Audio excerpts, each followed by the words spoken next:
Oke, baik.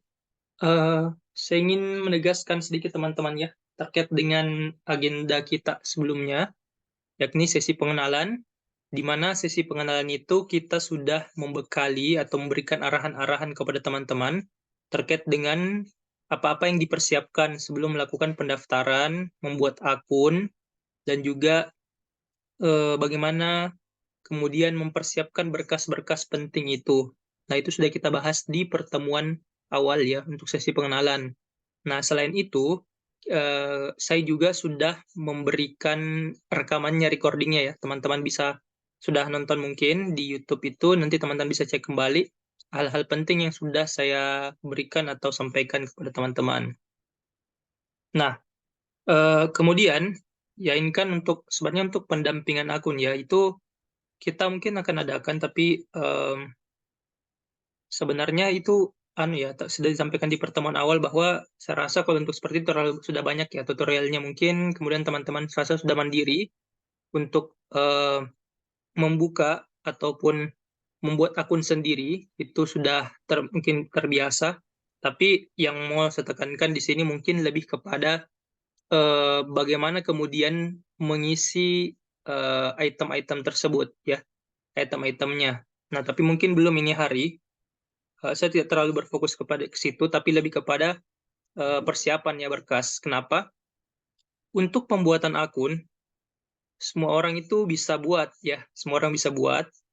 Tapi kemudian bagaimana kita mengisi itu, kemudian bagaimana juga kita em, memasukkan berkas-berkas yang memiliki poin penting di situ, utamanya esai ya, dan beberapa prestasi.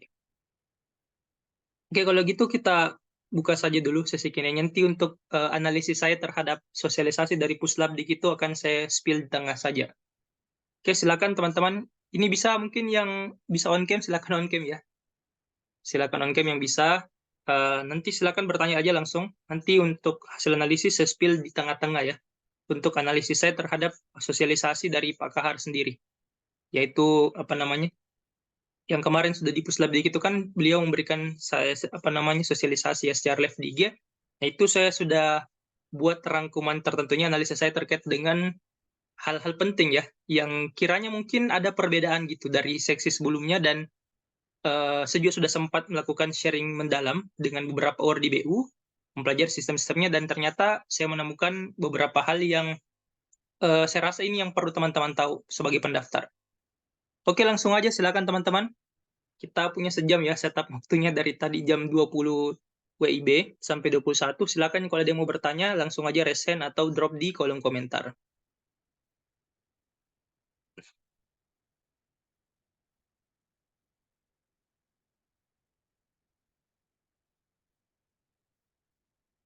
Ya, gimana teman-teman? Silakan kalau yang mau bertanya.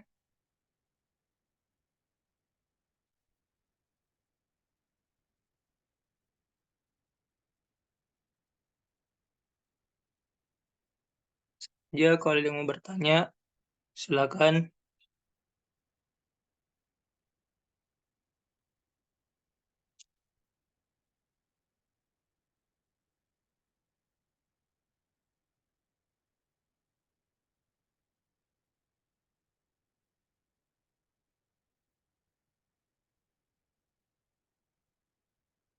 Oke, udah ada ini. eh Iska ya bertanya terkait dengan penggunaan transkrip nilai sementara. Mana yang lain, ada lagi nggak yang bertanya? Oh, ada Yuna ya. Halo Yuna, selamat malam. Halo Kak, Assalamualaikum. Waalaikumsalam warahmatullahi wabarakatuh. Ini Gimana posisi kabarnya di Kak? Alhamdulillah. Ini posisi di mana, Dek? Di Jogja Kak? Di Jogja. Oh, udah di Jogja Iya, sekarang Yuna ya. iya sudah. Insya Allah hari Senin PMB. Oh, Penerimaan cepet ya. mahasiswa baru. Ini cepet Iya, ya. Oh, iya. isi. Bahkan UGM sudah selesai. UGM sudah selesai. Sudah. Siap-siap. Nah, ini kita kayak sepertinya nih nanti Yuna aja jadi sharing session ini. Udah ada. Kita sharing-sharing Saya aja ya. juga masih ini Kak, masih scholarship hunter. Iya, nanti rezekinya yang mana kecantol lah ya untuk Iya, itu. betul. kita sharing-sharing aja lah untuk ini malam. Jadi teman-teman Ya, juga Kak. ini ada junior saya, Mbak Isnadia Kadir. Nah, ini juga merupakan awardee beasiswa unggulan ya di apa namanya ketika sarjana, sekarang insya Allah menempuh studi magister ya Yun ya di Iya, UNY. betul. Ini masih proses juga untuk beasiswanya yang mana berjodoh lah gitu ya. Beasiswa unggulan kah, BPI kah, LPDP kah, yang kita lihat saja yang mana berjodoh. Iya, insya Nah, Allah, Kak. oke kalau gitu Yuna temani aja ya saya sharing-sharingnya di sini. Apa? Iya, Nah Kak. ini Iya, ada pertanyaan siap-siap. nih Yun. Kak, apakah boleh menggunakan transkrip nilai sementara? Nah gimana tuh Yun kalau itu kemarin? Kalau kemarin boleh, selama Boleh itu kan? masih masih apa namanya dikeluarkan dari pihak jurusan, yang penting ada tanda tangan dan stempel gitu. Nah itu untuk Biasanya, pertanyaan. ya. Berkasnya tidak harus, tidak wajib, intinya dikeluarkan dari pihak jurusan dan itu memang maksudnya tidak harus transkrip asli gitu. Terus Ah, nanti oke, kalau misalnya sudah upload transkrip sementara dan sudah punya transkrip asli, tapi masih bisa diupload, ganti saja gitu. siap. Nah, itu tadi udah langsung ya dari pengalaman juga Yuna untuk RB sendiri. Nah, ini analisa pertama saya. Ini teknik juga dalam pendaftaran untuk BU. Satu, pastikan bahwa berkas kita itu memiliki aspek originalitas. Ya, jadi jangan terlalu ini ya. Kini kan rentang waktu sampai 14 Agustus ya setupnya. 17 Kak, Namun ya diperpanjang. 17. Iya. Perpanjang, ya. Untuk awalnya kan 14 Agustus, kemudian diperpanjang sampai 17 Agustus. Nah, itu mungkin bukan waktu yang lama ya, bukan waktu yang lama. Nah, kenapa bukan waktu yang lama? Karena itu bakalan nggak terasa teman-teman. Jadi mulai sekarang dicicil-cicil. Nah, kalau ada pertanyaan, Kak bisa nggak berkas ini, bisa nggak berkas ini? Nah, kalau untuk berkas satu saja, pastikan bahwa itu memenuhi aspek originalitas. Ya, teman-teman. Nah, seperti yang bilang Yuna juga, yang pastikan itu langsung dari jurusan kah, dari fakultas, itu saja pastikan. Kemudian ada tanda tangan keaslian. Walaupun dia tidak menggunakan tanda tangan bahasa, bisa saja dia berupa barcode. Nah, seperti itu. Yang penting dia asli gitu. Nah, jadi jangan terlalu banyak berkutat ke hal-hal yang seperti itu. Nah, itu kenapa? Karena bisa saja itu justru terlalu lama di situ, namun esainya kurang diperkuat, ataupun berkas lain yang kiranya bisa diisi secara lebih maksimal itu kurang terisi, seperti itu ya. Tuh, untuk transkrip nilai. Nah, kemudian ada yang kedua nih, untuk esai komponen apa yang harus diperhatikan, Kak? Nah, untuk esai tahun sebelumnya gimana, Yun? Tahun sebelumnya ada beberapa ini Kak, apa namanya, ada beberapa format dari teman-teman alumni, kan setiap orang punya masing-masing format kan, cara menyusun esai.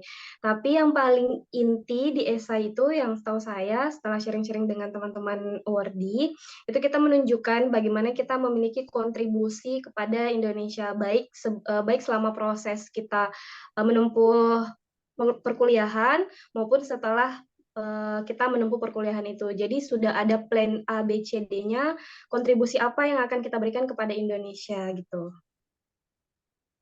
Itu Untuk sih di paling inti.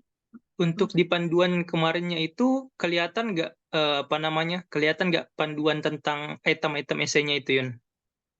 Iya, itu kelihatan. Di tahun ini juga ada kan Kak poin-poin apa yang harus kita jelaskan seperti deskripsi diri, kemudian apa namanya? Rencana tesis, rencana skripsi dan lain-lain itu kan sudah ada di panduan. Di tahun sebelumnya juga berarti ada ya, seperti itu. Iya, iya. Persis sama. eh Tidak persis sih, tapi hampir samalah isinya. Oke. Nah, menurut saya, nah ini analisis kedua saya, kan tadi mengikut berkas ya. Kalau untuk esai, nah betul, tadi paling penting adalah, itu kan judulnya sudah jelas ya.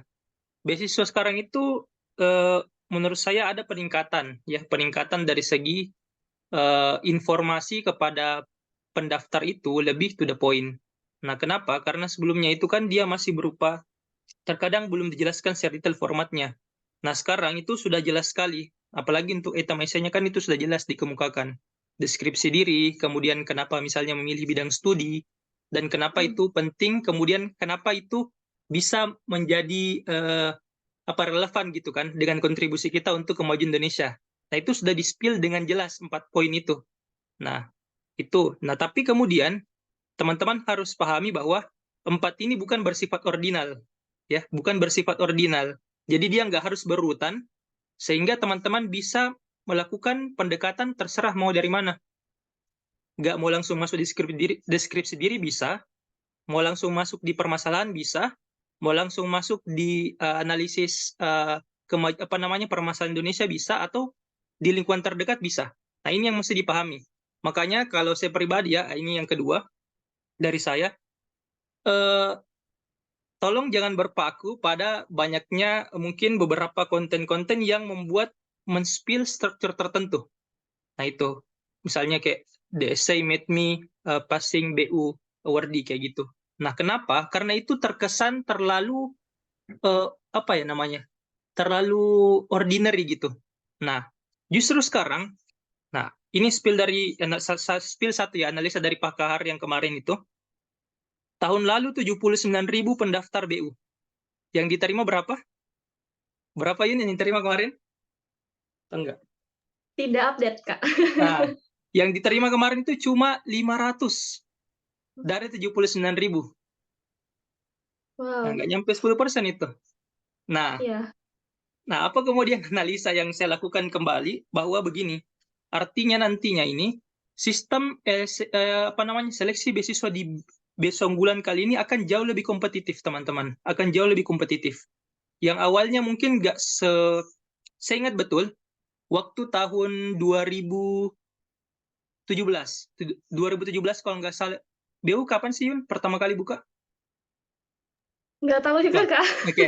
Nah, yang jelas gini, ya kalau nggak salah itu 2016-17 deh kayaknya, 17. Saya ingat betul bahwa waktu itu BU pertama kali buka infonya. Buka infonya, nah saya posisi di situ semester 3. Posisi semester 3. Nah, kemudian saya mau daftar nih. Terus ternyata di situ ada pengumuman kayak, oh, di sini ada TOEFL dilampirin. Jadi saya mengurungkan diri. Kenapa waktu itu saya masih sibuk praktikum, plus juga di situ apa ya saya belum bisa menyempatkan untuk tes TOEFL itu sendiri. Jadi saya skip.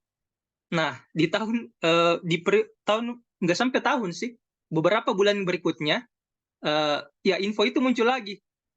Saya kan, saya itu, oh ya, 6 bulan berikutnya, berarti saya sudah semester 4, udah nggak bisa ya otomatis. Nah, terus saya lihat, oh, kok ini nggak bisa ya, kata teman-teman ada yang nggak lampirin TOEFL bisa ya. Nah, di situ langsung saya suruh adik saya mendaftar. Ya, adik saya mendaftar, dan adik saya di situ begitu juga, dia nggak pakai TOEFL dan dia menjadi awardee juga BU angkatan pertama. Jadi adik saya itu awardee BU angkatan pertama waktu itu. Nah, dia nggak ngelampirin TOEFL.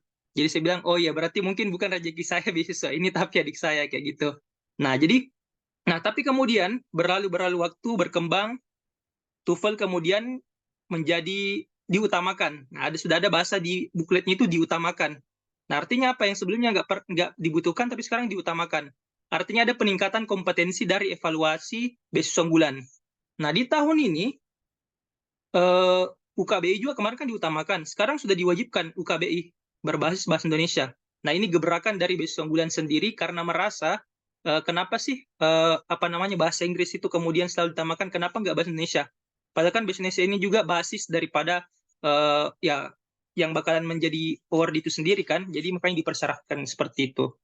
Nah, tapi tahun ini tetap untuk bahasa Inggris itu dijadikan untuk pendaftar luar negeri ya, di Open juga seperti itu. Nah, ini kemudian saya bilang tadi ada peningkatan kompetisi gitu. Nah, apa kaitannya dengan tadi yang saya bilang terkait dengan susunan esai? Kalau kita, ya ini saya analisis ya, saya bukan bilang yang lolos itu, kebanyakan lolos itu awardee yang spill-spill esainya itu nggak pantas, saya bilang pantas. Tapi kemudian melihat tren dari peningkatan kapasitas ini, satu-satunya hal yang paling bagus untuk membuat kita lolos adalah be authentic. Ini level satunya, be authentic. Semakin kita autentik, semakin besar peluang kita untuk lolos. Nah, saya sudah analisa. Jadi di sini saya bukan kan banyak tuh berseliweran format-format esai. Jadi bahkan dibuatkan kerangkanya dari A sampai Z. Nah, saya justru bukan, ya di satu sisi bukan lihatnya bikin mudah gitu. Tapi takutnya itu membuat kita jadi sama dengan yang lain.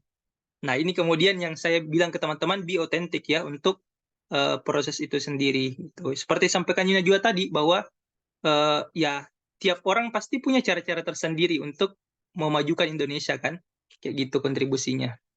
Gimana Yun terkait dengan itu? Iya, betul, Kak. Yang terkait itu tadi yang menarik menurutku yang bagian tes UKBI. UKBI bahkan sekarang, yang kemarin teman-temanku pada tes UKBI kan, ternyata masih banyak yang nilainya itu di bawah yang direkomendasikan, yang disyaratkan sama BU. Padahal ini kan bahasa Indonesia, tapi setelah kita tes ternyata nilainya masih banyak yang di bawah di bawah rata-rata. Jadi memang sangat ini sih gebrakannya BU untuk mensyaratkan UKBI sebagai salah satu berkas. Nah, betul itu. Nah, ini makanya teman-teman juga bisa persiapan lah ya. Tapi kalau tes pertama UKB itu kemudian langsung skor 700 ya berarti hebat itu. Memang langsung ya jadi memang persiapan sih. Jadi untuk teman-teman yang mau tes UKBI itu harapannya ya jangan langsung kayak oh 100.000 udah nih, gas saja langsung daftar. Kalau bisa paling tidak ikutlah dulu simulasinya, buatlah simulasinya dulu di webnya. Tersedia kok panduannya. Dan juga saya sudah simulasikan di YouTube itu kan, video yang recording di pengalaman pertama sudah saya simulasikan. Nah, overall itu simple sih, yang penting teliti. Nah, itu kayak mirip-mirip UN Bahasa Indonesia. Jadi tetap teliti. Penggunaan PUEBI dan EYD juga menjadi penting. Tuh, itu sih. Nah, ada pertanyaan nih. Kak, terkait esai untuk S2, yang dijelaskan cuman yang telah dilakukan untuk bangsa, atau rencana di masa depan juga. Nah, gimana Yon? Kita share sendiri ya. Silakan Yuna, gimana kemarin? Kalau untuk esai, lagi-lagi kembali ke panduan sih teman-teman. Apapun pertanyaannya pasti kita kembali ke panduan. S1, S2, untuk esainya itu sudah jelas poin-poin apa yang dijelaskan. Jadi silahkan langsung copy paste saja poin-poin yang ada di panduan, terus dijabarkanlah masing-masing. Setelah itu nanti baru dihapus untuk poin-poinnya dan digabung. Setiap paragraf ada kaitannya tersendiri, jadi sistematis susunannya gitu aja sih. Tidak usah apa ya, tidak usah pusing karena di panduan sudah jelas apa yang harus kita rincikan dan jelaskan di esai. Tuh. Nah, itu tadi dari Kak Yuna. Kak, kalau saya boleh menjawab pertanyaan dari Kak Asun ini, kayaknya gini, maksudnya adalah, kan apakah yang dijelaskan cuma yang telah kita dilakukan untuk bangsa, rencana di masa depan juga gimana? Nah, iya kan karena kadang juga ya, di SBSIS itu kan kita diarahkan untuk menjawab dalam 3 jembatan atau time frame, past, present, dan future. Kan, kayak gitu. Jadi pas kayak track record kita apa nih sebelumnya. Nah, ini saya jelaskan dulu tempat umumnya ya, dan kemudian gimana kita menuangkannya. Pertama pas, jadi kayak kita udah buat apa nih selama kita kuliah atau selama kita kerja. Nah, misal kita pernah aktif di mana gitu kan, kemudian pernah buat apa gitu. Nah, ini pasnya. Presentnya sekarang, kita kerja apa, ngajar apa, buat apa, itu present. Kemudian future-nya adalah yang kayak di rencana masa depan kita. Atau dari serangkaian pas dan presentnya itu, ke depannya kira-kira mau buat apa nih. Nah, kayak gitu. Itu dijembatankan. Nah, apakah perlu dilakukan dua-duanya? Tergantung. Tergantung dari yang kita punya tadi. Jadi be authentic. Jadi jangan dipaksakan untuk menceritakan hal di masa lalu yang kita mungkin nggak ada pengalaman di situ. Ya. Dan juga jangan berkesan bahwa, oh, rencana di masa depan saya ini nggak, apa namanya, belum terrealisasi gitu. Saya belum ada pengalaman. Nggak apa-apa, teman-teman. Serius, ini nggak apa-apa. Yang penting penjelasan terkait dengan, apa namanya, penjelasan terkait dengan orientasi mau seperti apa kontribusi ke Indonesia itu juga dicantumkan di situ. Nah, itu jadi it's okay untuk menggunakan ketiga dari time frame ini untuk mencari beasiswa, atau salah satunya yang penting elaborasi tiap poinnya itu jelas. Nah, ini yang mau saya tekankan gitu. Kenapa? Pengalaman beberapa kali juga untuk menstructure ataupun mereview essay itu, saya temukan ada juga yang tidak mencantumkan 3 jenis ini, tapi lolos. Nah, ini bahkan beasiswa luar negeri juga lolos gitu. Nah, kenapa? Elaborasinya paling menarik. Dan saya suka itu karena dia otentik. Nah, itu yang paling beda sih menurut saya. Jadi ditekankan ke itunya Kak ya, untuk apa namanya, rencana ataupun track record di masa lalu. Oke, yang berikutnya khususnya terkait rencana yang akan dilakukan setelah lulus nanti. Bagusnya rencana yang seperti apa ya Kak? Aduh, saya juga ini kalau ditanya seperti ini apa namanya, beda-beda deh, beda-beda seperti itu ya, beda-beda. Kenapa? Karena ya rencana saya itu bergantung pada background saya apa dan juga apa yang saya geluti. Begitupun Kak An nih, tentunya juga punya background tertentu yang kiranya nanti relevan untuk dilakukannya seperti apa. Yang jelas kata kuncinya adalah yang kita lakukan itu bakalan relevan atau berkontribusi untuk kemajuan Indonesia. Gitu. Baik skala paling besar ataupun skala paling kecil. Nah, ini di garis bawahi. Nggak harus yang kayak saya mau buat apa gitu kan, mau jadi pejabat apa, nggak harus teman-teman, nggak harus. Saya boleh spill sedikit terkait dengan salah satu esai ataupun juga kisah awardi yang sempat saya bagikan juga. Ada satu orang awardi nih ya, awardi yang lulus di luar negeri. Jurusannya teman-teman bahasa Jerman. Bayangkan, bahasa Jerman.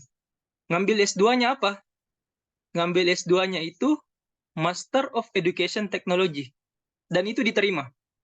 Sudah ada satu. Perbedaan lintas jurusan, itu satu. Yang kedua, teman-teman. Rentang dari dia lulus S1 ke S2 5 tahun. Bayangkan. Satu, dia kerja selama 5 tahun, keterimanya baru di tahun ke-6-nya.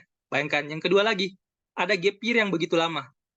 Nah, ini kalau dilihat ini udah besar ya, gapnya besar gitu. Tapi dia lolos. Luar negeri pula. Nah, apa yang menarik? Nah, ini yang menarik. Yang menarik adalah dia itu kerja di perusahaan yang bukan bidangnya bahkan. Bukan bahasa Jerman, bukan juga pendidikan, bukan. Dia kerja di perusahaan untuk, kalau nggak salah itu berbasis bisnis gitu ya, bisnis. Jadi dia kerja di kantoran gitu. Nah, tapi yang menarik adalah sosial project yang dia punya. Sebenarnya pribadi, bahkan pribadi. Jadi ketika itu momen pandemi, kemudian dia berinisiatif secara pribadi, kalau nggak salah buat kayak donation gitu kita bisa. Kemudian dia bilang nih, ini ada teman-teman anak-anak yang mau mau belajar, mau kuliah, SMP, SMA, nggak punya device untuk belajar. Ada nggak yang mau nyumbang? Nanti aku belikan mereka handphone yang available, yang kompatibel untuk mereka belajar. Dia buat donasi itu dapat item handphone sebesar 15. Dan item handphone 15 inilah yang dia bagi-bagikan secara pribadi. Nah, itu yang kemudian dia ceritakan, yang kedepankan, dan hasilnya dia lolos. Nah, itu tadi. Jadi sesimpel itu, teman-teman. Simpel itu. Nggak harus yang besar-besar banget. Nah, tapi dari hal yang dilakukan itu bisa menjadi poin dia gitu. Nah, itu kemudian yang teman-teman mesti pahami. Jadi rencana itu bisa beda-beda tergantung relevansi teman-teman yang telah dikerjakan saat ini apa, dan juga jurusannya mungkin seperti itu ya. Nah, itu. Oke. Kak, kalau ijazah belum diambil, apa bisa diganti dengan SKU? Nah, gimana tuh, Yun? Pengalaman teman-teman. Ijazah belum Iya, diambil, bisa, bisa. bisa Bisa, kan? bisa, bisa. Bisa. Nah, itu bisa ya. Bisa. Kata kuncinya kembali adalah, itu tadi, originalitas. Originalitas berkas. Selama berkas itu adalah berkas yang resmi, ya itu upload saja teman-teman ya, upload saja. Nah, kecuali hal-hal yang jelas-jelas berbeda, nah itu jangan sampai ya, maksudnya berhati-hati. Tapi ini kan ijazah dan SK itu tetap esensinya adalah nilai ya, nilai gitu. Apalagi kalau belum keluar. Tapi kalau sudah bisa keluar sebelum deadline pendaftaran itu boleh diganti. Tapi kalau sudah nggak keburu, ya upload aja yang esensinya sama kayak gitu. Oke, maafkah saya ingin bertanya, untuk bagian karya, apakah saya boleh melampirkan file karya tulis ilmiah saya yang dulu pernah diikutkan lomba KTI, LKTI? Terima kasih, Kak. Gimana, Yun? Boleh banget kan ya ini? Iya, boleh. Nanti bergantung ininya, karyanya itu masuk di mana. Apakah sertifikat prestasi atau sertifikat yang lain. Disesuaikan sama formnya saja. Bahkan justru lebih bagus semakin banyak prestasinya kan lebih ini, namanya juga beasiswa unggulan. Mau melihat seberapa banyak prestasinya gitu. Jadi tidak usah ragu untuk upload saja prestasinya sebanyak mungkin. Nah, itu dia ya. Jelas bahwa bisa aja untuk upload seperti itu. Yang penting sesuaikan itemnya, teman-teman. Sebenarnya di aplikasi itu jelas ya. Misal form penghargaan, konferensi ilmiah, karya tulis, itu jelas, tinggal di upload-upload saja. Yang penting teman-teman pastikan bahwa itu ya penghargaan teman-teman sendiri ya. Dan itu memang juga menjadi kelebihan atau keunggulan teman-teman untuk di-upload, ya, ditampilkan gitu. Oke, next. Kak, terkait deskripsi aktivitas di luar perkuliahan yang akan dilakukan selama studi. Bagaimana implementasi hasil studi di masyarakat seperti apa, Kak? Itu seperti gabung organisasi ya? Boleh iya, boleh tidak. Ya, nggak apa-apa. Jadi deskripsinya itu terserah. Apakah teman-teman mau di organisasi, mau di komunitas, mau di lingkungan masyarakat sendiri bisa. Seperti tadi yang saya jelaskan contoh kan, cerita itu, dia itu pribadi. Jadi nggak terlibat dengan afiliasi manapun. Jadi dia based on true story, personal experience-nya dia, personal apa namanya personal problem yang dia hadapi, dan itu dia selesaikan sendiri dengan cara dia gitu. Jadi kayak dia cuma terima donasi, salurkan ke orang yang tepat, sudah. Dari situ dia memiliki apa namanya kerisauan gitu, kerisauan, kegalauan terkait dengan gap pendidikan yang ada. Nah, itu yang membuat dia lolos. Itu sesimpel itu. Jadi terserah, ini boleh dari aktivitas di luar, di dalam organisasi silakan. Aman-aman saja ya. Kalau daftarnya semester 1 dan kuliah belum berjalan, berarti kita cuma butuh LO kan ya. Suket aktif kuliahnya tidak perlu. Iya, boleh ini. Boleh. LOE saja ya. Yang penting menerangkan Anda berkuliah di situ. Biasanya sih suket aktif itu untuk yang ongoing ya. Gitu kan Yun ya? Biasanya kan suket untuk yang ongoing kan ya? Iya, betul, Kak. Jadi untuk yang maba cukup melampirkan surat keterangan diterima kuliah, diterima di universitas, LOA. Nah, oke, jelas berarti ya. Rencana program studi untuk magister itu apakah terkait dengan rencana disertasi, Kak? Nah, gimana Yun? Iya, betul sekali. Di rencana studi itu ada poin-poin yang harus dijelaskan. Salah satunya adalah rencana tesis, judul tesis atau apa yang akan dibahas di tesis. Jadi itu dijelaskan juga di rencana studi. Jelaskan secara clear bagaimana kita menemukan idenya, terus bagaimana implementasi dan lain-lainnya. Kalau perlu, nanti teman-teman boleh sertakan metode penelitian, kemudian apakah sudah ada rencana akan berkolaborasi dengan dosen siapa, kemudian dihubungkanlah dengan pemilihan jurusan dan fakultasnya, apakah rencana tesisnya mendukung ketika teman-teman berkuliah di jurusan, fakultas, dan universitas tersebut gitu. Kan tidak semua jurusan di universitas itu akreditasinya A. Kadang ada 1-2 jurusan yang akreditasinya C misalnya, berarti itu apa ya, tidak dianjurkan kita mengambil jurusan itu di kampus itu. Kita harus cari jurusan yang akreditasinya A supaya nanti menunjang tesisnya teman-teman gitu. Oke, oke. Nah, betul tadi itu Kak, diperhatikan ya untuk akreditasi dari prodi ataupun univnya. Apalagi ini kan BU sudah buat persyaratan ya, minimal B, baik secara Hmm. institusi maupun juga secara prodi. Itu Hmm. dipastikan. Nah, ini saya sedikit koreksi ya, kalau magister berarti tesis Kak ya. Kecuali kalau doktoral baru disertasi. Hmm. Itu untuk anunya. Tuh.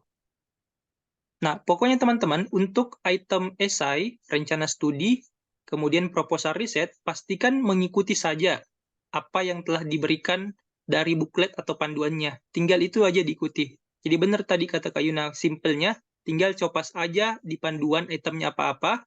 Dari situ teman-teman elaborasi dengan eh, apa nama jurusan teman-teman seperti itu. Silakan elaborasi seunik mungkin sesuai dengan karakter teman-teman atau pengalaman gitu.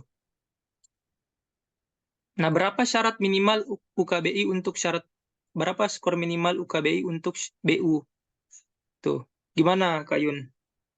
Ada nggak syarat minimalnya? Kalau di panduan sepertinya tidak ada batas minimal kan. Cuman kemarin setelah sharing dengan Kemdikbud, saya kemarin kebetulan dari Kemdikbud Kak, Oke, ikut siap. sharing dari sana. Ya kan di UKBI itu ada berapa ya? Ada 7 predikat kalau tidak salah ya. 7 predikat, ada terbatas, marginal, apa ya? Semenjana, madya, unggul, sangat unggul dan istimewa. Nah, kalau untuk skor saran skor minimal yang di ini adalah di unggul. Jadi kisarannya adalah 578 sampai 640. Itu kisaran saran minimal skor yang teman-teman harus enggak harus sih, maksudnya saran skornya yang teman-teman penuhi ketika mendaftar UKBI. Predikatnya adalah unggul gitu. Tapi kalau misalnya nanti daftar, predikatnya mungkin madya, ya masih bisa lah. Tapi disarankan adalah unggul, di antara 578 sampai 640. Itu kayaknya nggak terlalu ini sih teman-teman, maksudnya masih bisa terjangkau lah bahasa Indonesia. Ya, itu benar tadi kata Yuna. Jadi secara di buklet nggak ada ya tertampil secara resmi Iya, untuk tidak ada. pengkategoriannya. Tapi beberapa sharing session mungkin dan juga bahkan sudah di-spill tadi sama Kak Yuna ini bahwa ya dari apa Kemendikbudnya sendiri itu ada ya tujuh item itu yang tadi disebutkan. Nanti mungkin boleh saya juga share ya di grup, saya share di grup untuk predikat itu. Tapi sebenarnya yang paling penting teman-teman sebelum tes itu simulasi lah ya, simulasi dulu sambil baca-baca. Jadi nggak kaget ketika soalnya muncul dan pastikan jaringan teman-teman, perangkat teman-teman dalam kondisi aman. Kenapa? Ya ini terjadi dari yang sudah beberapa hari ini saya pantau di grup lain sudah banyak beberapa teman-teman yang lapor, Kak kok bisa ya nggak kedengaran di ininya apa namanya suaranya gitu kan? Oh Kak ini Kak lolat banget ya. Nah itu karena aspek terkait dengan persiapan tidak disiapkan dengan baik. Yang mungkin dia bisa saja menjawab full benar, tapi karena tidak mendukung terkait dengan jaringan atau perangkatnya, itu membuat dia kehilangan banyak poin. Kan sayang kan teman-teman ya. Nah, itu jadi dipastikan jaringan kemudian juga perangkat itu dalam kondisi baik. Nah, ini hal teknis yang bisa mengganggu. Nah, itu yang penting juga teman-teman. Oke. Nah, ini untuk pertanyaan berikutnya saya nggak mau baca deh. Saya mau orangnya langsung yang bilang ya, supaya kedengaran nih suaranya. Bukan cuma suara saya sama Yuna saja ini. Oke, Kak Muhammad Dimas Auladi, ada nggak? Permisi Kak izin bertanya. Ya, silakan bertanya. Tanya, Silakan Kak. bertanya. Kan kemarin kan waktu pendaftaran tuh ada kesalahan nama, Kak. Nah, untuk Oke, memperbaikinya tuh gimana ya? kesalahan namanya kayak gimana ini Kak? Eh, jadi kan nama lengkap saya kan Muhammad Dimas Auladi. Tetapi waktu nulis kemarin cuman tertulis Dimas Auladi, Kak. Sedangkan waktu mau dirubah lagi nggak bisa, Kak. Gimana tuh Yun biasanya kalau ada kendala kayak gitu? Kayaknya saya belum pernah dapat kendala yang salah nama sih, Kak. Tapi nanti coba ditanyakan di kontaknya langsung di BU, itu kayaknya dirubah dari sistem sananya deh, kalau nggak salah. Karena memang tidak bisa didaftar 2 kali kan, karena pakai NIK. Ya. Saranku coba langsung hubungi pihak BU-nya, Kak. Ada kontak personnya di akun BU langsung secara resmi. Karena kalau masalah seperti itu kita tidak ada solusi karena langsung dari pihak BU-nya yang bisa merubah. Dan kalaupun mau ganti akun itu sudah tidak bisa karena nick-nya cuma bisa dipakai 1 kali. Tuh. Insya Baik, Allah Kak. fast respon. Insya Allah fast respon. Saya biasa ini kok bertanya di kontak personnya. Itu kontak personnya yang di website ya, Kak? Iya, yang di WhatsApp. Nanti kalau misal tidak dibalas, spam aja. Maksudnya hari ini paginya di chat tidak dibalas, malamnya follow up lagi, besoknya lagi. Karena memang banyak yang ini kan masuk pertanyaan, jadi harus kerja keras. Kalau tidak Ya, direspon, follow up terus, Kak, ya. gitu. Baik, Kak. Terima kasih, Kak. Iya, Ya, siap. Jadi betul ya. Jadi itu yang saya bilang ke teman-teman, berhati-hati juga pada saat pendaftaran ya. Berhati-hati karena kesalahan seperti itu apalagi yang bukan di kontrol kita, nah itu urusannya dengan pihak sana langsung gitu. Nah, kalau kita tidak bermasalah di situ, kita bisa terhambat nih isi-isi yang lain gitu kan. Ataupun juga kayak kegelisahan yang membuat aduh nama aku salah gimana ya. Itu membuat pikiran tidak tenang gitu untuk mengisi yang lain. Jadi berhati-hati teman-teman. Tapi kalau ada kendala seperti itu secepat mungkin satu langsung hubungi ke helpdesk-nya. Nah, tadi Una bilang kalau bisa spam ya, karena memang banyak apa namanya lalu lintas traffic gitu pertanyaan ya. Jadi supaya kita di notice gitu. Itu pastikan seperti itu. Nah, kemudian juga sembari itu ya, jangan terpaku di situ. Kak Dimas silakan juga mengisi item-item lain, persiapan berkas-berkas lain supaya tetap tercicil ya. Ini kita dalam perjalanan nih istilahnya kan menuju 17 penutupan tanggal 17. Jadi kita nyicil lah ya, nyicil berkas-berkasnya. Oke, next yang bertanya apa lagi nih? Siapa lagi yang tadi belum bertanya? Ini Kak Aan ini, tapi langsung aja dijawabin kayaknya. Esai dan rencana studi apakah berbasis Indonesia atau bahasa Inggris, Kak? Di panduan ada. Silakan dibaca ya. Itu. Kalau kampusnya dalam negeri apakah TOEFL juga wajib, Kak? Nah, ini juga sudah di panduan sudah ada. Di video juga sudah saya buatkan. Sudah ada ya. Jadi TOEFL itu untuk LN aja, guys ya. DN dalam negeri itu pokoknya UKBI lah. Dan luar negeri juga sebenarnya ya, UKBI tetap diwajibkan plus TOEFL. Nah, itu atau IELTS. Kak, apakah nanti ada sesi review esai? Nah, ini setelah sesi next-nya ini kita mungkin akan adakan sesi itu, tapi tetap secara kolektif juga teman-teman ya, beberapa akan kita pantau karena mungkin nggak mengcover untuk semuanya kita bahas, tapi kita usahakan ya. Kak, kalau misal prodi kita tidak muncul di akun BU itu gimana ya? Ini gimana tuh Yun kalau kayak gitu? Prodinya tidak muncul di akun BU. Sebenarnya bisa daftar, tetap bisa daftar. Karena kemarin ada teman juga yang prodinya tidak terdaftar di akun BU, tapi tetap daftar BU itu diterima. Jadi list-list prodi yang terdaftar itu adalah list prodi yang prioritas, tapi tidak menutup kemungkinan di luar dari itu tidak diterima. Jadi tetap daftar saja teman-teman gitu. Iya. Jangan ya. Boleh Iya, silakan Kak. ya Kak, tadi barusan saya coba buat akun BU, kemudian kan di pilihan prodi itu wajib, jadi tidak bisa tersimpan Kak kalau tidak dipilih prodinya.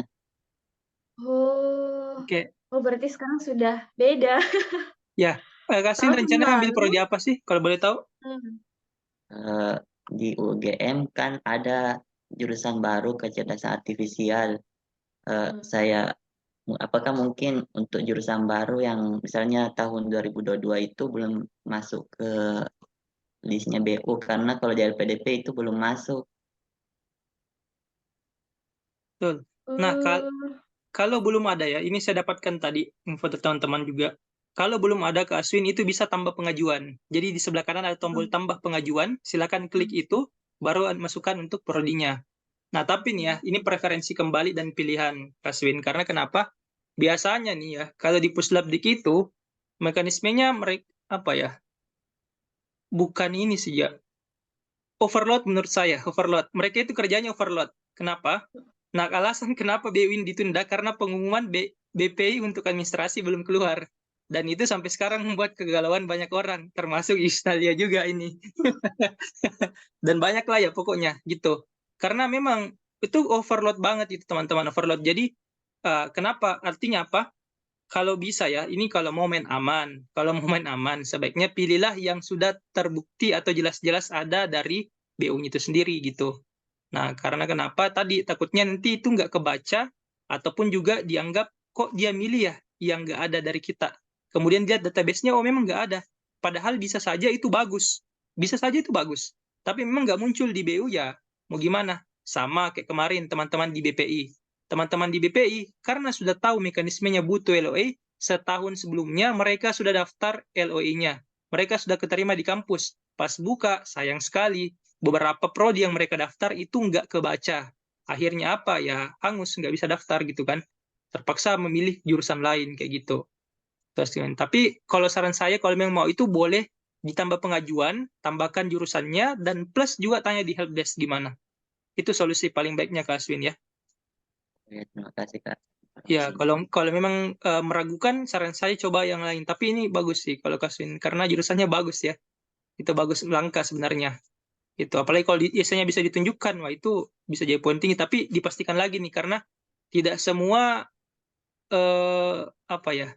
jurusan yang bagus ataupun niat kita yang bagus itu sejalan dengan sistem gitu kan. Sistem ini kadang menggagalkan juga gitu.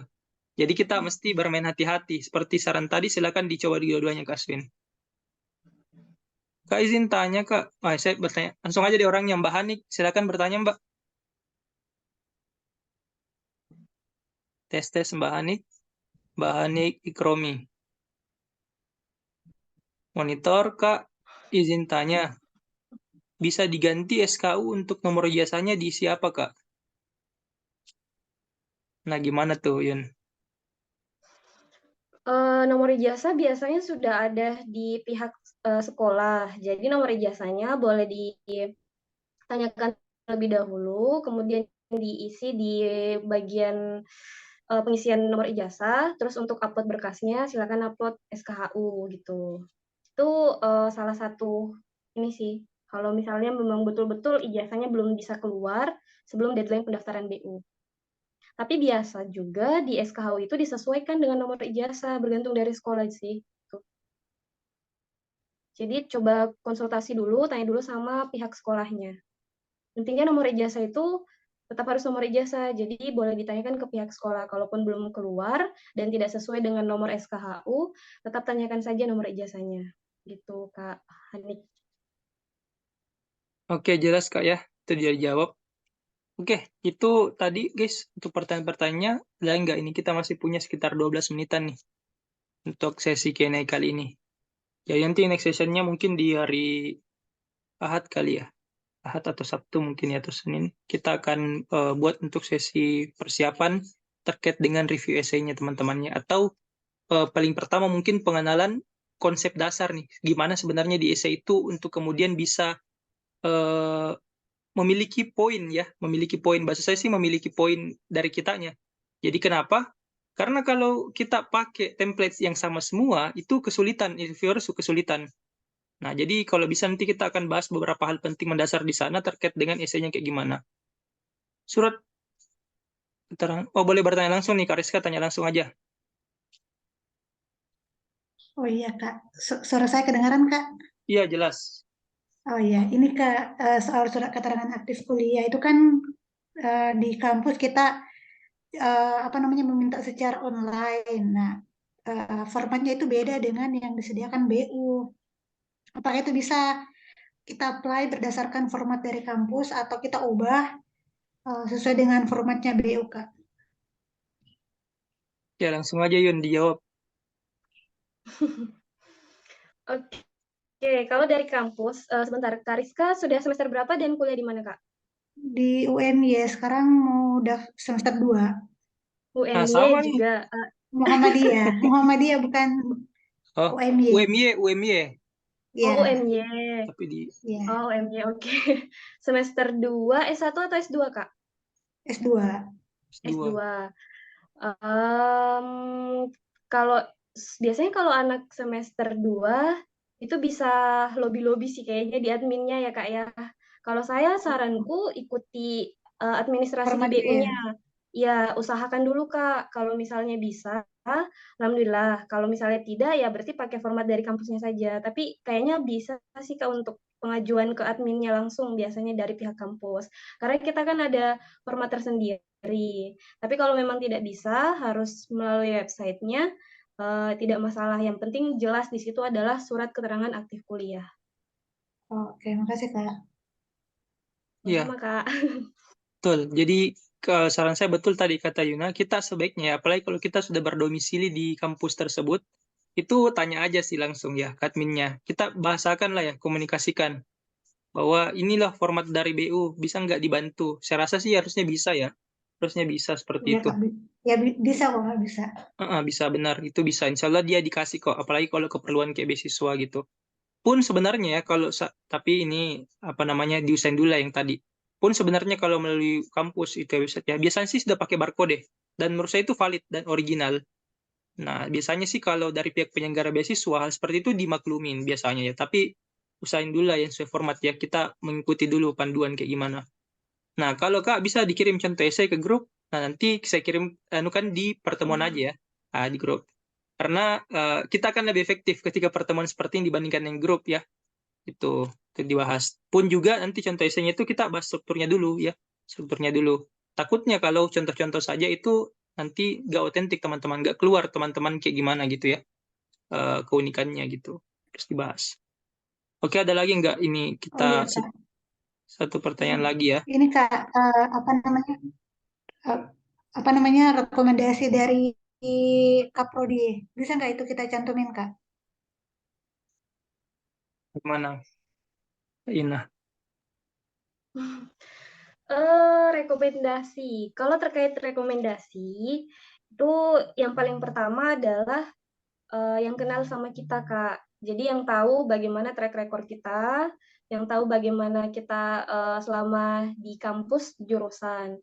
Biasanya orang-orang memilih yang pertama adalah dosen penasehat akademik. Itu karena seperti orang tuanya kita kan kalau di kampus dosen penasehat akademik. Terus yang kedua dosen pembimbing skripsi.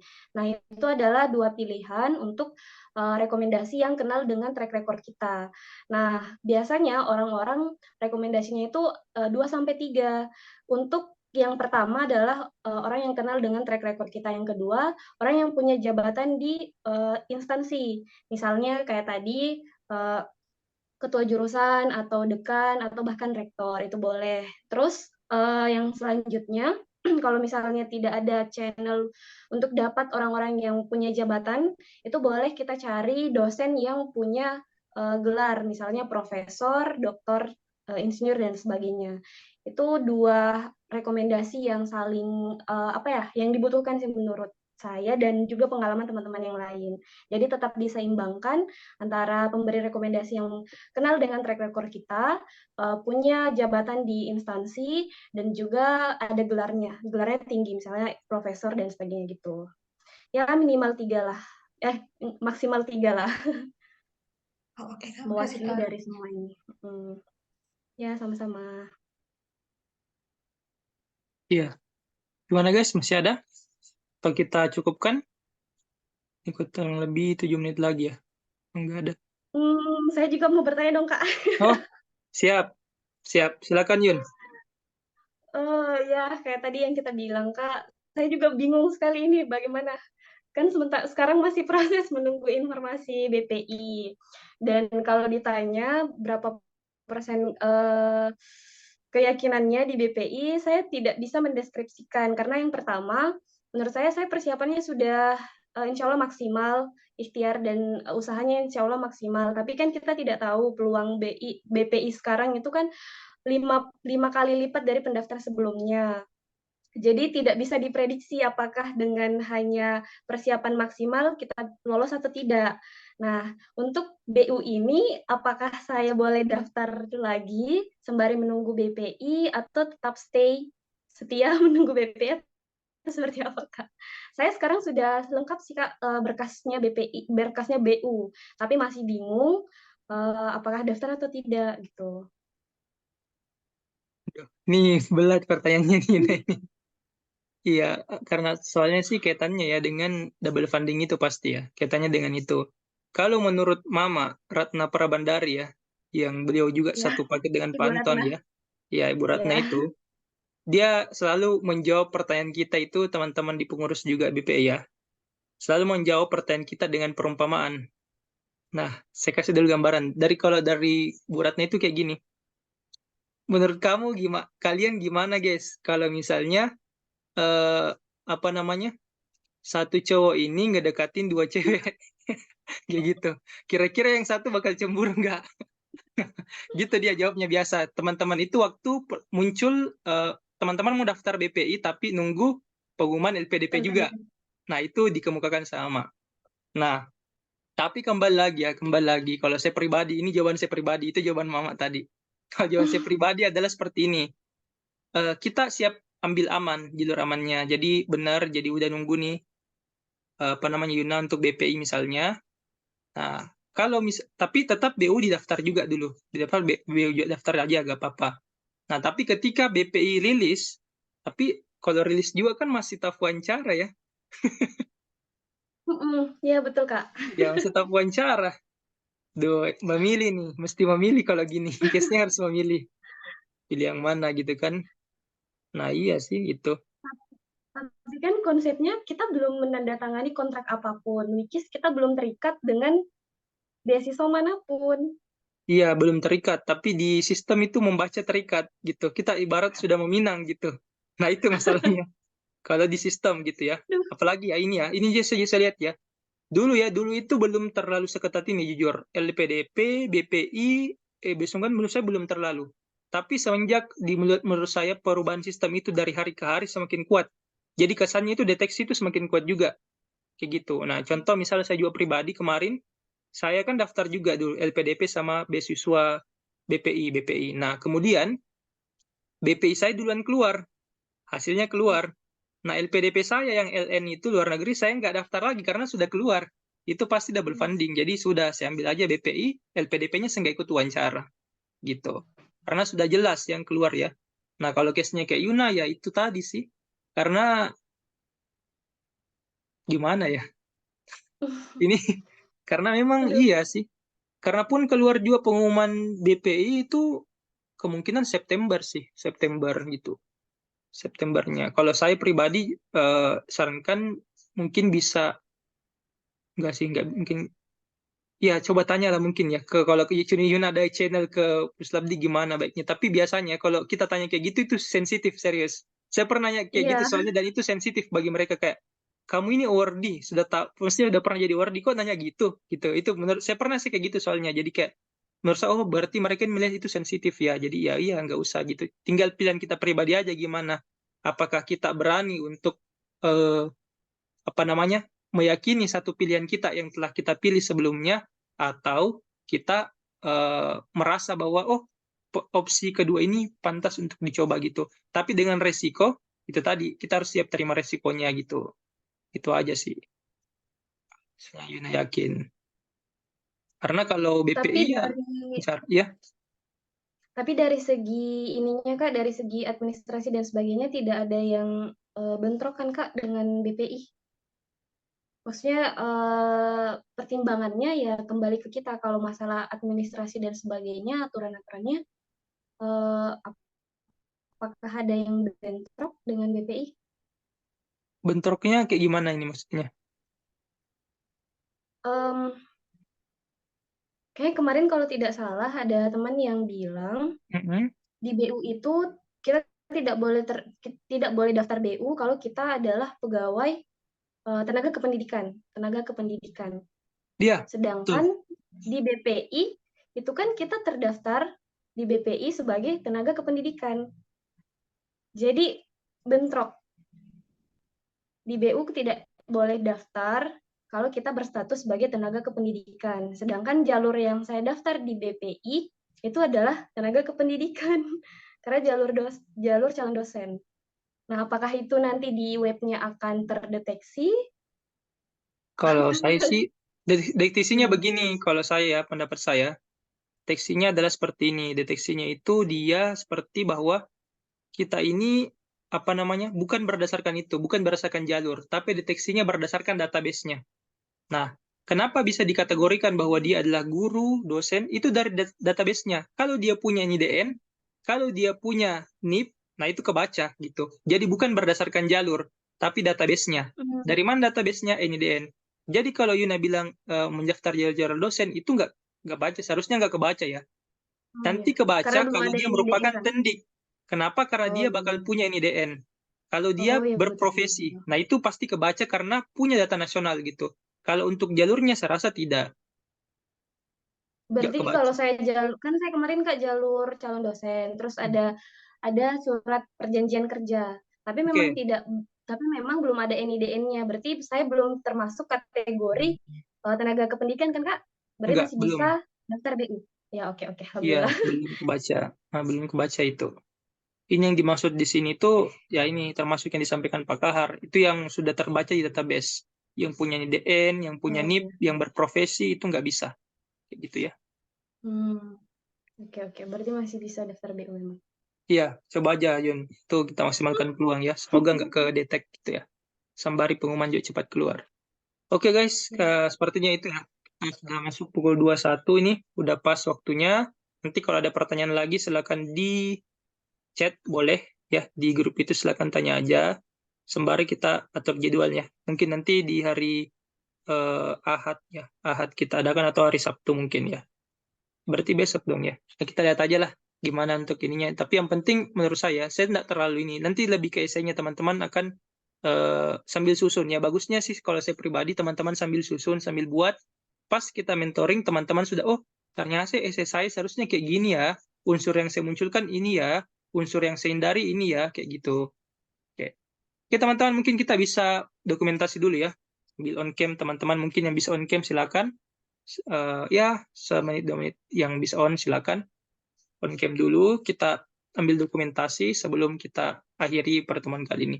Nah, saya doakan nih yang on cam dan bisa itu luluslah beasiswa unggulan. Yes. Amin. Atau beasiswa yang mana yang ditakdirkan untuk dia. Yang bisa on cam silakan on cam, guys. Semoga yang on cam juga dapat rezekinya ini lolos ya beasiswanya. Oke, gak ada lagi nih yang mau di on cam kan, gak ada lagi yang mau didoain. Oke, silakan kita on cam dulu. Ini cuma satu slide-nya aman. Jadi 3, 2, 1. Oke, buka lagi 1, 2, 3. Oke guys, makasih. Semoga pertemuan kita kali ini bermanfaat dan terima kasih untuk Kak Yuna yang sudah bersedia juga untuk sharing-sharing ya. Sekaligus kita diskusi untuk malam ini. Semoga teman-teman semua dapatlah beasiswa yang diinginkan ya. Gitu. Sambil persiapan guys, ya, persiapan berkasnya cicil. Dan kalau kalian mengakses sebaiknya cari waktu-waktu yang nggak terlalu padat gitu. Jangan terlalu waktu-waktu yang padat, cari yang trafficnya kecil gitu. Kalau padat nanti khawatir dapat kendala-kendala yang banyak dialami oleh orang sekarang gitu. Oke ya. Oke, itu aja guys yang mau live silakan, sudah bisa beristirahat.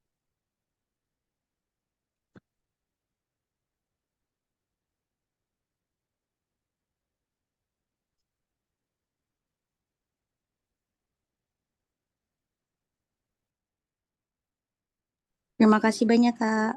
Ya, sama-sama Mbak.